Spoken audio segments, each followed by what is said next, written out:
ರಾಜ್ಯದಲ್ಲಿ ಪೊಲೀಸ್ ಇಲಾಖೆ ಸಮರ್ಥವಾಗಿ ಕೆಲಸ ಮಾಡ್ತಾ ಇದೆ. ಪ್ರತಿ ಜಿಲ್ಲೆಯಲ್ಲೂ ಕೂಡ ವಿಶೇಷವಾಗಿ ಕಾನೂನು ಸುವ್ಯವಸ್ಥೆಯನ್ನು ಕಾಪಾಡಬೇಕು ಅಂತೇಳಿ ನಮ್ಮ ಉದ್ದೇಶ ಏನಿದೆ, ನಮ್ಮ ಮ್ಯಾಂಡೇಟ್ ಏನಿದೆ, ಅದನ್ನು ಸಮರ್ಪಕವಾಗಿ ಮಾಡ್ತಾ ಇದ್ದಾರಾ ಇಲ್ಲ ಅಂತ ಹೇಳಿ ಪ್ರತಿ ಜಿಲ್ಲೆಗೂ ಕೂಡ ನಾನು ಭೇಟಿ ಕೊಡ್ತೇನೆ. ಹಾಗಾಗಿ ಇವತ್ತು ಮಂಡ್ಯ ಜಿಲ್ಲೆಯ ಪರಿಶೀಲನೆಯನ್ನು ಮಾಡಿ ಅವರಿಗೆ ಏನೆಲ್ಲ ಸೂಚನೆಗಳು ಕೊಡಬೇಕು, ಕಾನೂನು ಸುವ್ಯವಸ್ಥೆಯನ್ನು ಮಾಡೋದಕ್ಕೆ ಏನೆಲ್ಲ ಕ್ರಮ ತಗೋಬೇಕು, ನಮ್ಮ ಉದ್ದೇಶಗಳು ಏನೆಲ್ಲ ಸರ್ಕಾರದ ಉದ್ದೇಶಗಳಿದ್ದಾವೆ ಅವೆಲ್ಲವನ್ನು ಕೂಡ ಪರಿಶೀಲನೆ ಮಾಡಿ ಅವರಿಗೆ ಸೂಕ್ತವಾದಂಥ ನಿರ್ದೇಶನಗಳನ್ನು ಕೊಡೋದಕ್ಕೆ ಬಂದಿದೆ. ಈ ಸಂದರ್ಭದಲ್ಲಿ ನಮ್ಮ ಅಧ್ಯಕ್ಷರು ಮಾನ್ಯ ಡಿ.ಕೆ. ಶಿವಕುಮಾರ್ ಅವರು ಯಾವುದೇ ಸಚಿವರು ಜಿಲ್ಲೆಗೆ ಭೇಟಿ ಕೊಟ್ಟಂಥ ಸಂದರ್ಭದಲ್ಲಿ ಕಾಂಗ್ರೆಸ್ ಪಕ್ಷದ ಕಚೇರಿಗೆ ಭೇಟಿ ಕೊಡಬೇಕು ಅಂತ ಹೇಳಿ ನಮ್ಮ ಸೂಚನೆಗಳೇನಿದ್ದಾವೆ, ಅಖಿಲ ಭಾರತ ಕಾಂಗ್ರೆಸ್ ಪಕ್ಷದ ಸೂಚನೆಗಳು, ಅದರ ಅಡಿಯಲ್ಲಿ ನಮಗೆ ಬನ್ನಿ ಬಾಬು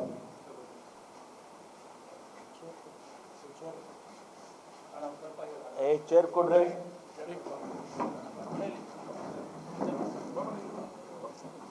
ಅವರು ನಮ್ಮೆಲ್ಲರಿಗೂ ಕೂಡ ಸೂಚನೆಯನ್ನು ಕೊಟ್ಟಿದ್ದಾರೆ. ಆ ಸೂಚನೆ ಅನ್ವಯ ಇವತ್ತು ನಾನು ಅಧ್ಯಕ್ಷನಿದ್ದಾಗಲೂ ಕೂಡ ಇದೇ ಸೂಚನೆಯನ್ನು ನಮ್ಮ ಸರ್ಕಾರ ಇದ್ದಾಗ ಮಂತ್ರಿಗಳಿಗೆ ಕೊಟ್ಟಿದ್ದೆ. ಅದೇ ಪ್ರಕಾರ ಇವತ್ತು ನಮ್ಮೆಲ್ಲರಿಗೂ ಸೂಚನೆಯನ್ನು ಅಧ್ಯಕ್ಷರು ಕೊಟ್ಟಿದ್ದಾರೆ. ಹಾಗಾಗಿ ನಾನು ಇವತ್ತು ಕಾಂಗ್ರೆಸ್ ಪಕ್ಷದ ಕಚೇರಿಗೆ ಬಂದಿದ್ದೇನೆ. ರಾಜ್ಯದಲ್ಲಿ ಏನು 23ರಲ್ಲಿ ಸರ್ಕಾರ ಅಧಿಕಾರಕ್ಕೆ ಬಂದಿದೆ, 136 ಸೀಟ್ಗಳನ್ನು ರಾಜ್ಯದ ಜನ ಕಾಂಗ್ರೆಸ್ ಪಕ್ಷಕ್ಕೆ ಕೊಟ್ಟಿದ್ದಾರೆ. ನಾವು ಚುನಾವಣೆಗೆ ಹೋಗುವ ಸಂದರ್ಭದಲ್ಲಿ ರಾಜ್ಯದ ಜನತೆಗೆ ಭರವಸೆಯನ್ನು ಕೊಟ್ಟಿದ್ದು, ಒಂದು ಒಳ್ಳೆಯ ಪ್ರಣಾಳಿಕೆಯನ್ನು ಕೊಟ್ಟಿದ್ದು. ಆ ಪ್ರಣಾಳಿಕೆಯಲ್ಲಿ ನಾವು ಒಂದು ಒಳ್ಳೆಯ ಆಡಳಿತವನ್ನು ಕೊಡ್ತೇವೆ ಮತ್ತು ಜನಸಮುದಾಯಕ್ಕೆ ಬಡತನ ನಿರ್ಮೂಲನೆಯಿಂದ ಹಿಡಿದು ವಿದ್ಯಾರ್ಥಿಗಳ ಭವಿಷ್ಯದಿಂದ ಹಿಡಿದು ರಾಜ್ಯದ ಅಭಿವೃದ್ಧಿಯನ್ನು ಮಾಡ್ತೇವೆ ಅಂತ ಹೇಳಿದ್ದು. ಆ ಪ್ರಣಾಳಿಕೆಯ ಬರೆಯುವಂಥ ಅಧಿಕಾರ ಅಥವಾ ಜವಾಬ್ದಾರಿಯನ್ನು ನನಗೆ ಕೊಟ್ಟಿದ್ದು. ಪ್ರಣಾಳಿಕೆಯನ್ನು ತಯಾರು ಮಾಡುವಂಥ ಜವಾಬ್ದಾರಿ ನನಗೆ ಕೊಟ್ಟಿದ್ದರು. ಆ ಪ್ರಣಾಳಿಕೆಯಲ್ಲಿ ಭಾಳಷ್ಟು ವಿಷಯಗಳನ್ನು ಪ್ರಸ್ತಾಪ ಮಾಡಿದ್ದೆವು. ನಾವು ಬಡತನ ನಿರ್ಮೂಲನೆ ಮಾಡ್ತೇವೆ ಅಂತ ಹೇಳಿ 5 ಗ್ಯಾರಂಟಿಗಳನ್ನು ಕೊಟ್ಟಿದ್ದು. ಭಾಳಷ್ಟು ಜನ ಆ ಗ್ಯಾರಂಟಿಗಳು ಮೇಲ್ನೋಟಕ್ಕಷ್ಟೇ, ಭರವಸೆಗಷ್ಟೇ, ಅನುಷ್ಠಾನ ಮಾಡೋದಕ್ಕೆ ಸಾಧ್ಯ ಇಲ್ಲ ಅಂತ ಹೇಳಿ ಹೇಳ್ತಾ ಇದ್ರು. ಕಾರಣ ಅಷ್ಟೊಂದು ಹಣ ಖರ್ಚು ಮಾಡೋದಕ್ಕಾಗುತ್ತಾ ಇವ್ರ ಕಡೆ? ಆ ಭರವಸೆಗಳನ್ನು ಈಡೇರಿಸೋದಕ್ಕೆ ವಿಫಲ ಆಗೋದಿಲ್ಲ ಅನ್ನುವಂಥ ಅಭಿಪ್ರಾಯ ಇತ್ತು. ಆದರೆ ಅಧಿಕಾರಕ್ಕೆ ಬಂದ ತಕ್ಷಣ ನಾವು ಆ 5 ಗ್ಯಾರಂಟಿಗಳನ್ನು ಅನುಷ್ಠಾನ ಮಾಡಿದ್ದೇವೆ. ಅದರಲ್ಲಿ ಹಣವನ್ನು ಬಡ್ಜೆಟ್ನಲ್ಲಿ ಅಲೋಕೇಶನ್ ಮಾಡಿದ್ವಿ. ವಿಶೇಷತೆ ಏನಪ್ಪ ಅಂತ ಹೇಳಿದರೆ, ಬಡ್ಜೆಟ್ನಲ್ಲಿ ಆ 5 ಗ್ಯಾರಂಟಿಗೆ ಹಣವನ್ನು ಕೊಟ್ಟಿದ್ದೇವೆ. ಇವತ್ತು ಬಡವರಿಗೆ ಅನುಕೂಲ ಆಗಿದೆ. ಒಬ್ಬ ಹೆಣ್ಣುಮಗಳು ತನ್ನ ಆ 2,000 ರೂಪಾಯಿ ಕೊಡ್ತಕ್ಕಂಥ ಹಣವನ್ನು ಉಳಿಸ್ಕೊಂಡು ತನ್ನ ಮಕ್ಕಳಿಗೆ ಕಂಪ್ಯೂಟರ್ ತೆಗೆದುಕೊಟ್ಟಿರ್ತಕ್ಕಂಥ ಉದಾಹರಣೆ ಇರ್ಬೋದು. ವಾಷಿಂಗ್ ಮಿಷಿನ್ ತಗೊಳ್ಳೋಂಥ ಅವಕಾಶ ಅವ್ರಿಗೆ ಬಂದಿರ್ಬೋದು, ಅಥವಾ ಅವರಿಗೆ ಮನೆಗೆ ಉಪಯೋಗ ಆಗ್ತಕ್ಕಂಥ ರೀತಿಯಲ್ಲಿ ಅದನ್ನು ಆ ಹಣವನ್ನು ಉಪಯೋಗಿಸ್ಕೊಳ್ಬೋದು. ಇವತ್ತು ನಾವು ಹೆಣ್ಣು ಮಕ್ಕಳಿಗೆ ಒಂದು ಆತ್ಮಸ್ಥೈರ್ಯವನ್ನು ಕೊಡುವಂಥ ರೀತಿಯಲ್ಲಿ, ಆರ್ಥಿಕ ಶಕ್ತಿಯನ್ನು ಕೊಡುವಂಥ ರೀತಿಯಲ್ಲಿ ನಾವು ಅವರಿಗೆ ಜಾತಿ, ಧರ್ಮ, ಭಾಷೆ ಅಥವಾ ಪಕ್ಷ ಇವು ಯಾವುದನ್ನು ನೋಡದೆ ಅವ್ರಿಗೆ ಕೊಡ್ತಾ ಇದ್ದೀವಿ. ಬರೀ ಕಾಂಗ್ರೆಸ್ನವ್ರಿಗೆ ಕೊಡ್ತಾ ಇಲ್ಲ,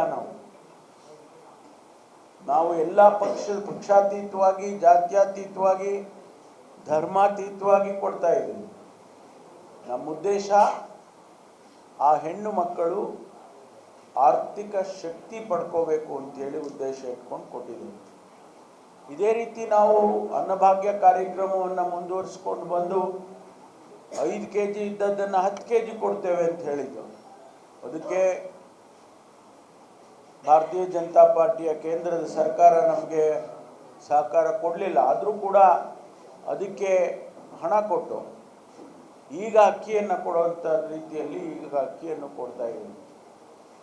ಆದ್ದರಿಂದ ಈ ವರ್ಷದ ಬಡ್ಜೆಟ್ನಲ್ಲಿ ಕೂಡ 51,000 ಕೋಟಿ ರೂಪಾಯಿಗಳನ್ನು ನಾವು ಬಡ್ಜೆಟ್ನಲ್ಲಿ ಇಟ್ಟಿದ್ದೇವೆ.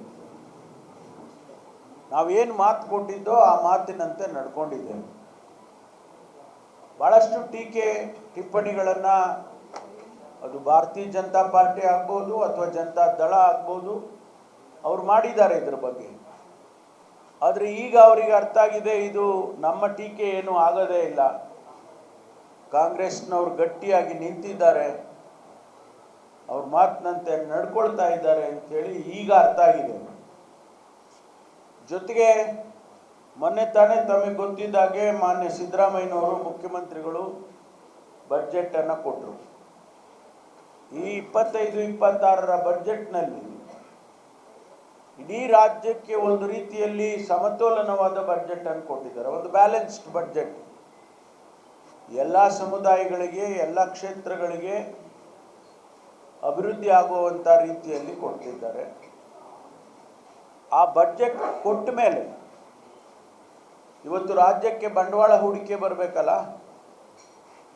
ಬಂಡವಾಳ ಹೂಡಿಕೆ ಇವತ್ತು ಇಡೀ ದೇಶದಲ್ಲಿ ನಮಗೆ 2ನೇ ಸ್ಥಾನ 3ನೇ ಸ್ಥಾನದಲ್ಲಿದ್ದೇವೆ. ಮಹಾರಾಷ್ಟ್ರ ಬಿಟ್ಟರೆ, ಗುಜರಾತ್ ಬಿಟ್ಟರೆ ಕರ್ನಾಟಕ ಇವತ್ತು ಬಂಡವಾಳ ಹೂಡಿಕೆಯಲ್ಲಿ ರಾಷ್ಟ್ರದ ಗಮನವನ್ನು ಸೆಳೆದಿರ್ತಕ್ಕಂಥದ್ದು. ಅದರ ಜೊತೆಗೆ ನಮ್ಮ ಆರ್ಥಿಕ ವ್ಯವಹಾರ ಎಷ್ಟರ ಮಟ್ಟಿಗಿದೆ ಅಂದರೆ ಇಡೀ ದೇಶದಲ್ಲಿ GSTಯನ್ನು 2ನೇ ಸ್ಥಾನದಲ್ಲಿದ್ದೇವೆ. GST ಕಟ್ಟೋದ್ರಲ್ಲಿ ಒಂದು ರಾಜ್ಯ ಯಾವುದಾದ್ರೂ ಒಂದು ಅಳತೆಗೋಲು ಇರಬೇಕಲ್ಲ. ಒಂದು ರಾಜ್ಯದ ಆರ್ಥಿಕ ಅಳತೆಗೋಲು ಯಾವುದರಿಂದ ಕಾಣಿಸುತ್ತೆ ಅಂದರೆ ನಾವು ಕಟ್ಟತಕ್ಕಂಥ GSTಯಿಂದ ಅಥವಾ ರಾಜ್ಯಕ್ಕೆ ಬರ್ತಕ್ಕಂಥ ಬಂಡವಾಳದಿಂದ ಗೊತ್ತಾಗುತ್ತೆ.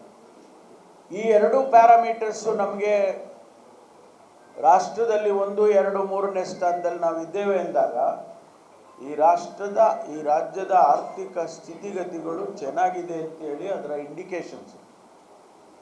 ಹಾಗಾಗಿ ಇವತ್ತು ಭಾರತೀಯ ಜನತಾ ಪಾರ್ಟಿಯವ್ರಿಗೆ ಏನಾಗಿದೆ ಅಂತ ಹೇಳಿದ್ರೆ, ಅಥವಾ ಜನತಾ ದಳದವ್ರಿಗೆ ಏನಾಗಿದೆ ಅಂದರೆ, ಎಲ್ಲೋ ಒಂದು ಕಡೆ ಕಾಂಗ್ರೆಸ್ನವರು ಇಷ್ಟು ಚೆನ್ನಾಗಿ ಆಡಳಿತ ಕೊಡ್ತಾ ಇದ್ದಾರೆ, ಆದ್ದರಿಂದ ನಾವು ಏನಾದರೂ ಮಾಡಬೇಕಲ್ಲ ಅಂಥೇಳಿ ಇವತ್ತು ಅವರು ಜನ ಆಕ್ರೋಶ ಯಾತ್ರೆಯನ್ನು ಮಾಡೋದಕ್ಕೆ ಹೊರಟಿದ್ರು. ಜನಾಕ್ರೋಶ ಯಾತ್ರೆ. ಯಾರು ಆಕ್ರೋಶ ಮಾಡಬೇಕು? ಜನ ಮಾಡಬೇಕಲ್ವಾ? ಜನ ಮಾಡ್ತಾ ಇಲ್ಲ. ಜನ ಭಾಳ ಸಂತೋಷವಾಗಿದ್ದಾರೆ. ಹೌದಪ್ಪ, ನಮಗೆ ಫ್ರೀ ಬಸ್ ಸಿಕ್ತು, ಹೆಣ್ಮಕ್ಳೆಲ್ಲ ಫ್ರೀಯಾಗಿ ಬಸ್ನಾಗ ಓಡಾಡ್ತಾರೆ, ಎಲ್ಲ ದೇವ್ರ ದರ್ಶನ ಮಾಡ್ತಾರೆ, ಎಲ್ಲ ನೆಂಟ್ರ ಮನೆಗೆ ಹೋಗ್ತಾರೆ, ತವ್ರ ಮನೆಗೆ ಹೋಗ್ತಾರೆ, ಓಡಾಡ್ಕೊಂಡು ಬರ್ತಾರೆ. 2,000 ರೂಪಾಯಿ ಅವರಿಗೆ ಫ್ರೀಯಾಗಿ ಸಿಗ್ತಾ ಇದೆ. ಅದರ ವಿದ್ಯುತ್ ಶಕ್ತಿ 200 ಯೂನಿಟ್ ಒಳಗಡೆ ಇದ್ದರೆ ಅವ್ರಿಗೆ ಫ್ರೀಯಾಗಿ ವಿದ್ಯುತ್ ಶಕ್ತಿ ಸಿಗ್ತಾ ಇದೆ, ಹಕ್ಕಿ ಸಿಗ್ತಾ ಇದೆ. ನಮ್ಮ ಯುವಕರಿಗೆ ಉದ್ಯೋಗ, ಯುವ ನಿಧಿ ಅಂತೇಳಿ ಉದ್ಯೋಗದ ಭರವಸೆಯನ್ನು ಕೊಡೋದಕ್ಕೆ ಹೊರಟಿದೆ. ಇದೆಲ್ಲ ನೋಡಿದರೆ ಅವರಿಗೆ ಯಾರು ಆಕ್ರೋಶ ಮಾಡೋರು? ಯಾರು? ಇವರೇ ಆಕ್ರೋಶ ಮಾಡೋದು. ಇದು BJP ಆಕ್ರೋಶ, ಜನಾಕ್ರೋಶ ಅಲ್ಲ ಇದು. ಆದ್ದರಿಂದ ನಾವು ಕಾಂಗ್ರೆಸ್ ಪಕ್ಷ ರಾಜ್ಯದ ಜನತೆಗೆ ಏನು ಭರವಸೆ ಕೊಟ್ಟಿದ್ದೇವೆ ಅದನ್ನು ನಾವು ಮಾಡ್ಕೊಂಡು ಬರ್ತಾ ಇದ್ದೇವೆ. ಅಭಿವೃದ್ಧಿಗೆ ದುಡ್ಡಿಲ್ಲ. ಯಾವ ಯೋಜನೆ ನಿಲ್ಲಿಸಿದ್ದೇವೆ ನಾವು? ನೀರಾವರಿ ಯೋಜನೆ ಯಾವುದಾದ್ರೂ ನಿಂತಿದೆಯಾ? ಅಥವಾ ಯಾವುದಾದ್ರೂ ರಸ್ತೆ ಕೆಲಸಗಳ ಕಾಮಗಾರಿಗಳು ನಿಂತಿದ್ದಾವ? ಸುಮ್ಮನೆ ಏನೋ ಒಂದು ರೀತಿಯಲ್ಲಿ ಆಪಾದನೆ ಮಾಡಬೇಕು ಅವರಿಗೆ ಅಂಥೇಳಿ ಈಗ ಅವರಿಗೆ ವಿಧಿ ಇಲ್ಲ. ಆ ವಿಧಿ ಇಲ್ಲದೆ ಭಾರತೀಯ ಜನತಾ ಪಾರ್ಟಿಯ ಮುಖಂಡರುಗಳು ಈ ಜನಾಕ್ರೋಶ ಯಾತ್ರೆಯನ್ನು ಮಾಡೋದಕ್ಕೆ ಹೊರಟಿದ್ದಾರೆ. ಬಹುಶಃ ಜನ ಗಮನಿಸ್ತಾರೆ. ಜನ ಏನು ಸುಮ್ಮನೆ ಇರೋದಿಲ್ಲ. ಅವ್ರು ಮಾತನಾಡದೇ ಇರ್ಬೋದು, ರಿಯಾಕ್ಟ್ ಮಾಡದೇ ಇರ್ಬೋದು, ಆದರೆ ಜನರಿಗೆ ಗೊತ್ತಿದೆ ಕಾಂಗ್ರೆಸ್ ಪಕ್ಷದ ಆಡಳಿತ ಮತ್ತು ಆ ಸದೃಢತೆ ಎಲ್ಲಿವರೆಗಿದೆ ಅನ್ನೋದನ್ನು ಗಮನಿಸ್ತಾರೆ ಅಂತೇಳಿ ನಾನು ಈ ಸಂದರ್ಭದಲ್ಲಿ ಹೇಳೋದಕ್ಕೆ ಬಯಸ್ತೇನೆ. ನಮ್ಮ ಎಲ್ಲ ಮುಖಂಡರುಗಳು ಅವರವರ ಕ್ಷೇತ್ರದಲ್ಲಿ ಅಷ್ಟೇ ಅಲ್ಲ, ಇಡೀ ಜಿಲ್ಲೆಯಲ್ಲಿ ಇವತ್ತು ಕೆಲಸಗಳನ್ನು ಮಾಡ್ಕೊಂಡು ಬರ್ತಿದ್ದಾರೆ. ಮೊನ್ನೆ ತಾನೇ ಚುನಾವಣೆ ಆಯಿತು, ಬೈ ಎಲೆಕ್ಷನ್ಸ್ ಆಯಿತು. ಒಂದು ವೇಳೆ ಜನ ಆಕ್ರೋಶದಿಂದ ಇದ್ದಿದ್ರೆ ಅಥವಾ ಜನ ಸಮಾಧಾನದಿಂದ ಇಲ್ಲದಿದ್ದರೆ ನಮ್ಮನ್ನು ತಿರಸ್ಕಾರ ಮಾಡ್ಬೋದಿತ್ತಲ್ಲ. 3 ಕ್ಷೇತ್ರದಲ್ಲಿ ನಮ್ಮನ್ನು ಆರಿಸಿದೆ. ಯಾವ ಕ್ಷೇತ್ರದಲ್ಲಿ?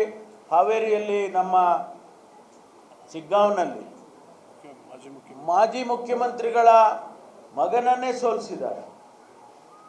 ಇಲ್ಲಿ ನಮಗೆ ಚನ್ನಪಟ್ಟಣದಲ್ಲಿ ಏನು ಹೈಫೈ ಚುನಾವಣೆ ಗೆದ್ದಾಗೋಗಿತ್ತು. ಅರ್ಜಿ ಹಾಕಿದ ತಕ್ಷಣ ಅವ್ರು ಆಲೆ ಗೆದ್ದೋಗಿದ್ರು.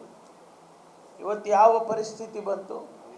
ಜನ ಒಂದು ವೇಳೆ ತಿರಸ್ಕಾರ ಮಾಡೋದಾಗಿದ್ದರೆ ಅವತ್ತೇ ನಮ್ಮನ್ನು ತಿರಸ್ಕಾರ ಮಾಡಿರೋರು. ಆಕ್ರೋಶ ಮಾಡೋದಿದ್ರೆ ಆಕ್ರೋಶ ತಿರಸ್ಕಾರದ ಮೂಲಕ ತೋರಿಸ್ಬಿಡೋರು.